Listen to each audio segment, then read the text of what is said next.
There is no question. The climate is changing. The earth is warming. The sea is rising. Rainfall patterns are changing. Species are moving.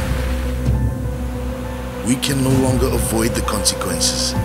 The entire planet, rich and poor, must learn to adapt to a changing climate. I have observed in the last 50 years or so the absolute retreat of the glaciers in Alaska where I started working at it. So there's no question in my mind that we have a major event occurring when I can go up to glaciers in Alaska and know when I first visited them, they were a mile further down the road. Many Pacific Island communities still depend on their natural environment for food and shelter. And they are already highly vulnerable to extreme weather events such as cyclones and floodings.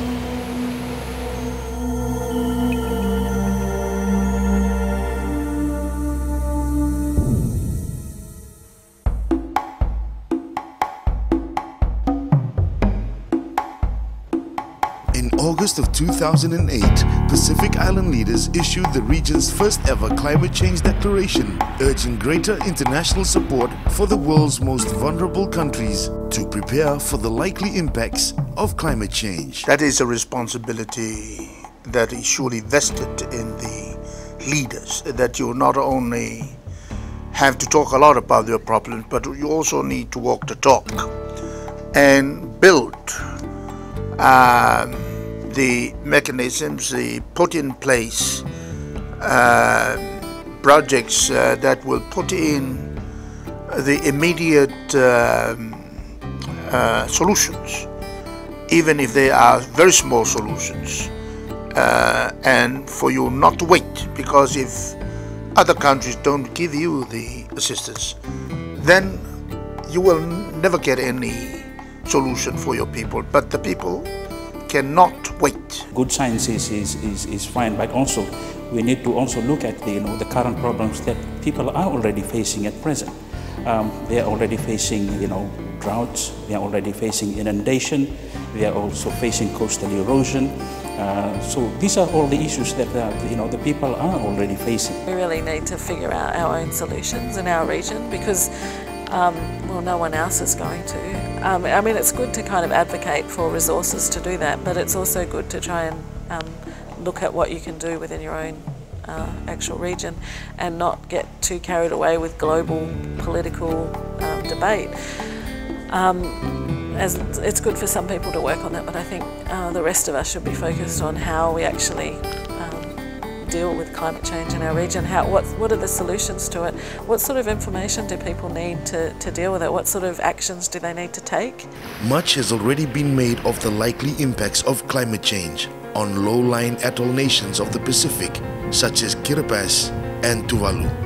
But what does climate change mean for high islands such as Samoa, where 70% of the population also live in low-lying coastal areas? And what lessons can the Samoan experience provide for other similar island nations throughout the Pacific and the rest of the world?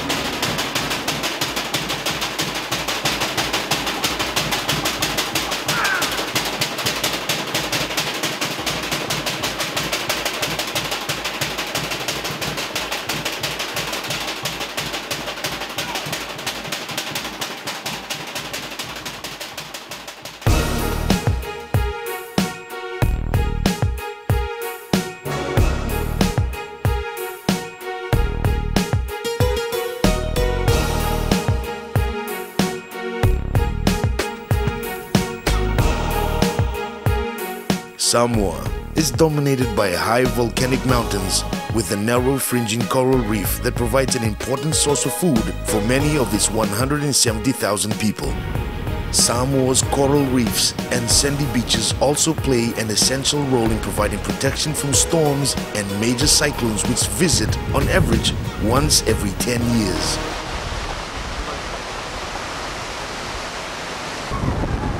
In the early 1990s, Samoa was devastated by two major cyclones, with the cost of damage amounting to nearly $500 million, some 4 times the country's entire GDP.